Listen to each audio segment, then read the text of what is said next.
Rīgas Valdes Zālīša sākumskolas 2. A klases skolēni jau gatavi Latvijas dzimšanas dienas svinībām. No rīta apmeklēts svētku koncerts, bet tagad, kā jau ikvienā dzimšanas dienā, galdā celta kūka. Paši sev jau zinām, kā svinēt, bet kā Latvijai vajadzētu svinēt savu dzimšanas dienu?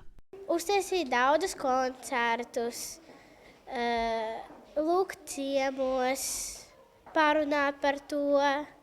Es gribētu, lai viņa būtu vienkārši brīva un lai viņa varētu darīt, ko viņa grib praktiski. Lai būtu pasākumi, kaut kādi saldie latviešu koncerti.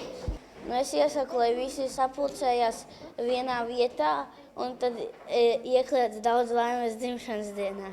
Lai varētu salikt sveces apkārt brīvības piemineklim un vēl kā ar transporti varētu braukt kaut kur. Varētu uzlikt Latvijas karogu augšā un varētu uztaisīt tā kā Latvijas karogu, kur teiks 106 gadi.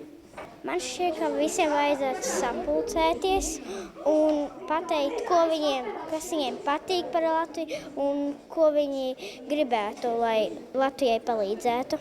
Un, protams, kas tās par svinībām bez laba vēlējumiem jubilāram nākotnē. Es Latvijai dzimšanas dienā novēlētu neatkarību un lai viņi nekaro. Lai būtu neatkarīga un vairāk ļaudis atlidotas Latviju. Lai viņa būtu mūžīgi. Lai viņa būtu stipra. Lai viņa vēl ilgi dzīvo un lai viņa atcerās, ka dos viena no svarīgākajām lietām mūsu pasaulē. Daudz laimes dzimšanas dienā Latvijā! Kristaps Vanaks, Dzintars Spriņģis, Latvijas televīzija.